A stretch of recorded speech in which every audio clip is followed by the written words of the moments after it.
见无真相，与人更匆忙，执念缠绕在心墙，甘愿一世流浪，渡我孤芳自赏。Halo para mamang-mamangku di seluruh Nusantara, gimana kabar kalian? Sehat terus ya?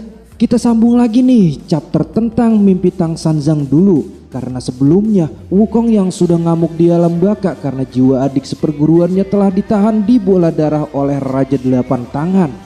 Mungkin chapter 14 dan 15 kali ini akhir dari alur cerita si Xingji mimpi Tang Sanzang. Dan next video selain melanjutkan alur cerita si Xingji season 7 yang tayang setiap hari Sabtu, saya masih bingung. Karena kalau saya hanya tayangin si Xingji season 7 yang rilis hanya setiap hari Sabtu, berarti hari-hari lain jadi kosong. Terasa hampa banget sih bagaikan aku tanpa dirinya.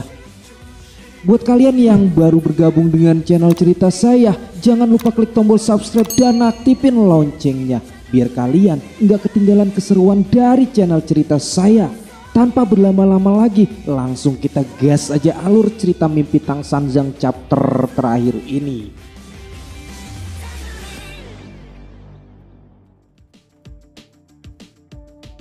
Di chapter 12 dan 13 sebelumnya, Jiu Quan mati-matian menahan bendungan sungai darah yang ingin dihancurkan oleh Raja Delapan Tangan. Dan dilanjut juga dengan Wukong yang berubah menjadi jiwa kera raksasanya untuk menyelamatkan adik seperguruannya yang terkunci di dalam bola darah. Dan di chapter 14 kali ini cerita pun diawali dengan Wukong yang berhasil memecahkan bola darah yang telah mengunci Shao Wujing dan Chu Patkai. Shao Wujing mengatakan bahwa ternyata dirinya belum mati, sedangkan Chu Patkai mengatakan bahwa dirinya sudah tertidur sangat lama. Setelah dirinya keluar dari kuncian bola darah itu, Shao Wujing menanyakan kepada Wukong apakah Wukong yang telah menyelamatkan dirinya. Shao Wujing pun mengatakan bahwa dirinya akan membantu Wukong untuk mengurus sisanya. Tapi Wukong mengatakan agar jangan banyak berbicara. Dan Wukong menyuruh adiknya berdua agar kembali menemui gurunya. Chu Patkai sedikit tidak terima dengan perkataan Wukong karena dirinya benar-benar ingin membantu Wukong. Tapi Shao Wujing langsung mengajak Chu Patkai untuk pergi karena jika dirinya tetap di alam baka maka dirinya hanya akan untuk menghalangi Wukong. Shao Wujing juga mengatakan agar dirinya dan Chu Patkai untuk menghargai usaha dari kakaknya itu. Sedangkan Wukong di sini benar-benar sudah sangat terlihat kesal. Wukong pun menantang Raja Delapan Tangan untuk duel melawan dirinya. Dengan sombong Raja Delapan Tangan mengatakan bahwa dirinya akan segera menghancurkan Wukong. Raja Delapan Tangan pun langsung menghajar wajah Wukong dengan seluruh tangannya. Tapi Wukong mengatakan bahwa Raja Delapan Tangan adalah pecundang. Wukong pun langsung menangkap Raja Delapan Tangan. Karena dikatakan pecundang, Raja Delapan Tangan sangat marah dan mencoba membuka tangan Wukong. Menurut Mimin ini mirip sih sama yang dilakukan oleh Yuan Shi Tianzun saat itu. Next, Raja Delapan Tangan mencoba membuka tangan Wukong. Dirinya juga mengatakan bahwa hanya dengan kekuatan seperti itu Wukong tidak akan bisa membunuh dirinya. Dan di sini Raja Delapan Tangan pun berteriak dan mengatakan bahwa dirinya juga bisa melakukan seperti yang Wukong lakukan. Raja Delapan Tangan langsung memperbesar dirinya seperti Wukong. Raja Delapan Tangan langsung memukul wajah Wukong. Tapi dari pukulan itu Wukong bisa dengan mudah untuk membalikan pukulannya berlipat-lipat ganda dari kekuatan yang dimiliki oleh Raja Delapan Tangan. Tapi walaupun serangan Wukong sangat keras, Raja Delapan Tangan bisa memutarbalikan serangannya. Raja Delapan Tangan langsung menendang Wukong dengan lututnya dan mendorong Wukong agar Wukong menyentuh tanah. Melihat kejadian itu, Jiu Quan sangat mengkhawatirkan Wukong karena jika Wukong menyentuh tanah yang berada di sekeliling kolam darah, maka Wukong akan berubah menjadi pohon. Tapi dengan cepat, Wukong pun langsung memanggil tongkat emasnya. Tongkat itu berhasil diraih oleh Wukong dari belakang hingga Wukong pun terlempar lagi ke atas. Raja Delapan Tangan yang sudah bersiap untuk menghajar Wukong pun sedikit terkejut karena Wukong melompat ke atas dan melewati dirinya begitu saja. Wukong pun langsung menghantamkan toya emasnya ke arah Raja Delapan Tangan. Tapi sebelum tongkat emas itu mengenai dirinya, Raja Delapan Tangan berhasil merubah dirinya menjadi banyak kelelawar. Hingga pukulan Wukong pun di sini meleset, dan dengan cepat Raja Delapan Tangan sudah berada di atas Wukong. Raja Delapan Tangan juga memukul tubuh Wukong. Raja Delapan Tangan mengatakan bahwa Wukong benar-benar keras kepala dan beraninya menantang dirinya. Bam! Raja Delapan Tangan berhasil memukul tulang belakang Wukong. Tapi di sini Raja Delapan Tangan merasakan ada yang aneh karena bayangannya hilang dengan sendirinya. Raja Delapan Tangan mencoba untuk mencari tahu apa yang telah terjadi. Dirinya melihat kelelawar dan berubah menjadi Jiuquan. Raja Delapan Tangan benar-benar sangat marah karena ternyata itu adalah kelakuan dari Jiuquan yang membuat bayangannya hilang. Jiuquan mengatakan agar jangan melupakan dirinya karena dirinya juga memiliki kekuatan itu, dan dengan seluruh tenaganya Jiuquan langsung menutup bendungan yang hampir jebol karena kelakuan Raja Delapan Tangan. Melihat Jiuquan sudah memperbaiki bendungan yang hampir jebol itu, Raja Delapan Tangan akan menghalangi Jiuquan untuk menyempurnakan bendungan itu. Sedangkan Wukong masih terus bertarung dengan Raja Delapan Tangan. Jiuquan mengatakan agar Wukong mencari cara lain agar bisa menghadapi Raja Delapan Tangan. Karena Jiuquan sudah tidak bisa untuk menahannya lagi, Wukong pun langsung mengepalkan tangannya dan memegang erat tongkatnya. Wukong langsung menusukkan tongkatnya ke tubuh Raja Delapan Tangan agar dirinya bisa menahan Raja Delapan Tangan. Bukan hanya untuk menahannya, Wukong benar-benar telah melukai Raja Delapan Tangan dengan tongkat emasnya. Hingga dari mulut Raja Delapan Tangan pun mengeluarkan banyak darah. Hantu Yasa dan Raja Singa sedikit terkejut karena melihat Raja Delapan Tangan yang kalah bertarung dengan Wukong.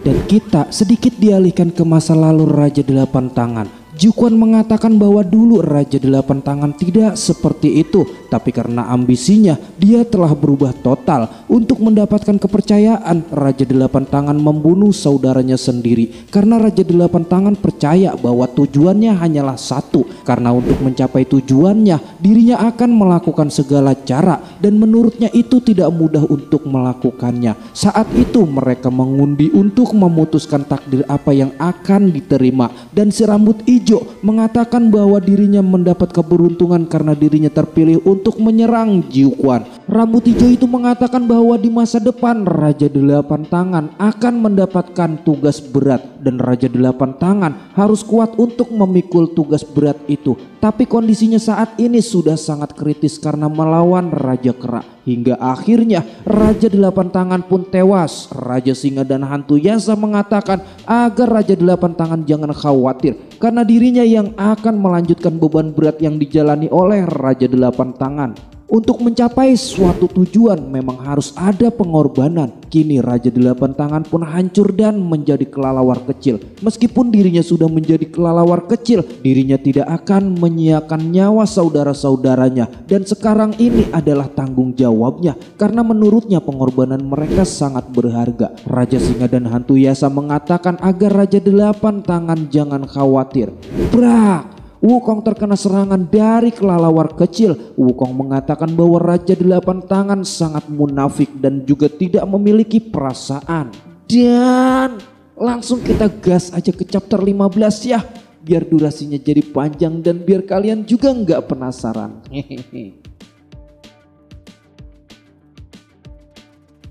Next, Wukong terkena serangan dari Raja Delapan Tangan hingga membuat Wukong sekarat, dan Wukong akan menghancurkan bendungan kolam darah. Kini Wukong benar-benar terpojok. Jiuquan mengatakan agar Wukong cepat pergi karena ini adalah kesempatan terakhir Wukong untuk kabur. Tapi Wukong tidak ingin kabur begitu saja. Wukong benar-benar mencengkram erat batu hingga dirinya tertahan dan tidak jadi menjebol bendungan darah. Jiuquan mengatakan bahwa Wukong tidak cukup kuat untuk menahannya karena kolam darah pasti akan jebol. Tapi Wukong mengatakan bahwa dirinya akan menahannya dengan tongkat emasnya itu. Wukong pun langsung menancapkan tongkat emasnya dan menjadikan tongkat emasnya itu sebagai pilar terkuat. Sedangkan Jiuquan yang menginginkan Wukong lebih baik pergi mengatakan bahwa Wukong benar-benar keras kepala. Wukong benar-benar menahan bendungan kolam darah dengan kekuatannya. Untuk menjaga kedamaian neraka harus melalui penderitaan yang pada akhirnya Wukong pun tidak bisa untuk melarikan diri lagi. Dan kita pun akan dialihkan ke rombongan Tang Sanzang.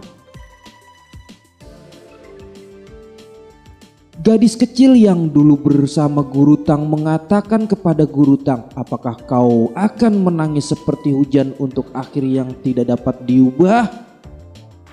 Hai Tang Sanzang, itu hanyalah pikiran jelek. Sedangkan singa kecil sedang asik bermain lempar batu dengan serigala putih. Guru Tang bisa mendengar perkataan dari gadis kecil itu. Guru Tang mengatakan, apakah kau gadis batu? Gadis batu mengatakan, berapa lama kau ingin tertidur? Guru Tang mengatakan bahwa belas kasihnya telah membunuh 2 muridnya. Dirinya tidak tahu bagaimana dirinya bisa menghadapi semua orang.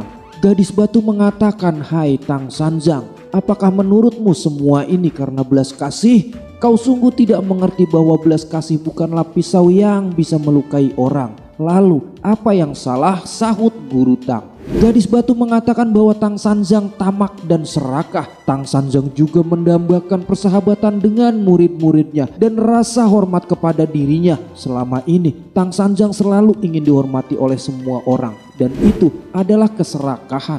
Terlalu banyak stabilitas akan membuat Tang Sanzang tenggelam ke dalam lumpur dan sulit untuk bangkit. Karena Tang Sanzang ingin memuaskan keserakahannya, itu akan mempengaruhi orang-orang di sekitar Tang Sanzang. Gadis batu itu juga mengatakan jika Tang Sanzang tidak ingin kehilangan kedua muridnya, Tang Sanzang butuh seseorang yang berani. Guru Tang pun sudah mulai mengerti apa yang dimaksud oleh gadis batu itu. Gadis batu mengatakan, apakah kau ingat aku pernah bercerita sebab dan akibat? Sebab dan akibat selalu terkait dan siklusnya tidak ada habisnya, dan itu membutuhkan proses. Jika Tang Sanzang mengira ini adalah akhir, maka Tang Sanzang salah besar, karena ini awal dari perluasan akibat yang lainnya. Tang Sanzang mengatakan, apakah ini hasil dari perbuatan yang lain, dan kita pun akan dialihkan lagi ke alam baka. Mereka semua sedang dalam bahaya. Jiuquan mengatakan bahwa dirinya sudah tidak bisa untuk bertahan lagi. Dirinya akan melakukan yang terbaik untuk membekukan kolam darah itu. Jiuquan terus-menerus menyuruh Wukong agar Wukong lebih baik kabur saja, karena ini adalah kesempatan terakhir untuk Wukong. Tapi Wukong mengatakan bahwa dirinya benar-benar tidak bisa untuk kabur. Wukong juga mengatakan bahwa ini adalah keputusan dirinya. Dirinya tidak takut mati. Jiuquan mengatakan pada akhirnya Wukong bisa mentertawai dirinya. Jiuquan juga senang karena bisa berteman dengan Wukong. Krak! Kolam darah pun membeku. Para cacing Alaska tidak bisa bergerak. Akhirnya kekuatan Jiuquan telah meledak. Genangan darah bagaikan es. Bukan hanya kolam darah, tapi pohon-pohon yang berada di sekeliling kolam darah pun ikut membeku. Begitu juga dengan Wukong. Wukong kini sudah tidak bisa bergerak lagi. Jiuquan hanya bisa tersenyum melihat Wukong yang sudah membeku. Hantu Yasa mengatakan bahwa pengorbanan Raja Delapan Tangan tidak akan sia-sia, karena menurutnya Jiuquan masih kalah dengan dirinya. Jiuquan berusaha menyelamatkan neraka. Pada akhirnya Jiuquan hanya bisa membekukan kolam darah itu, dan akan sulit bagi seseorang untuk keluar dari jarak di bawah lapisan neraka. Hantu Yasa juga mengatakan bahwa mulai sekarang tempat ini akan menjadi neraka tidak bertuan dan dirinya akan berkuasa. Raja Singa mengatakan sungguh sangat disayangkan karena Wukong telah mati. Hantu Yasa mengatakan bisakah jiwanya membeku? Ternyata di sini es yang berada di sekeliling Wukong telah retak. Es itu pun hancur dan kini Wukong selamat dari pembekuan. Dan kita akan dialihkan ke rombongan Guru Tang lagi. Singa kecil merasakan ada sesuatu yang aneh, itu menyakitkan dirinya. Dirinya mengatakan agar berhenti untuk bermain, dan Guru Tang mulai berbicara. Sehingga membuat singa kecil itu pun terkejut karena ternyata Guru Tang bisa kembali lagi. Sawujing pun kini mulai bangun, sedangkan Cupatkai berlari berteriak kepada gurunya. Cupatkai mengatakan bahwa Sawujing dan dirinya sudah kembali. Cupatkai juga mengatakan kepada gurunya bahwa gurunya kini sudah bangun. Cupatkai menanyakan kabar gurunya itu. Guru Tang mengatakan kenapa hanya kalian berdua yang kembali, di manakah Wukong? Saat Cupatkai ingin mengatakan tentang Wukong, Guru Tang langsung memotong percakapan Cupatkai. Guru Tang mengatakan bahwa ketidakhadiran Wukong bukan berarti Wukong sudah mati. Jika kita ditakdirkan untuk bersama, maka kita akan bertemu lagi. Guru Tang berniat untuk menyelamatkan serigala putih terlebih dahulu. Guru Tang pun mulai bangkit karena menurutnya dirinya telah tidur terlalu lama. Hujan yang lebat kini telah berhenti. Setelah hujan terbitlah matahari dan kini saatnya Tang Sanzang untuk bangun. Guru Tang juga mengatakan bahwa dirinya harus jalan lagi untuk menemukan takdirnya. Dan alur cerita mimpi Tang Sanzang di sini pun selesai. Dan next mungkin cerita saya akan hadir di setiap hari Sabtu pagi untuk membahas alur cerita si Xingji season 7. Selain hari itu, Mimin masih bingung untuk membahas cerita apa lagi. Sebetulnya Mimin pingin banget sih bahas cerita kerajaan Asura, tapi takutnya nanti para pendengar merasa bad mood gitu karena kisah kerajaan Asura udah ada yang membahasnya. Ya walaupun setiap channel selalu punya pembahasan yang berbeda sih. Pokoknya thanks banget buat kalian ya yang selalu stay di channel cerita saya. Mimin di sini pamit dan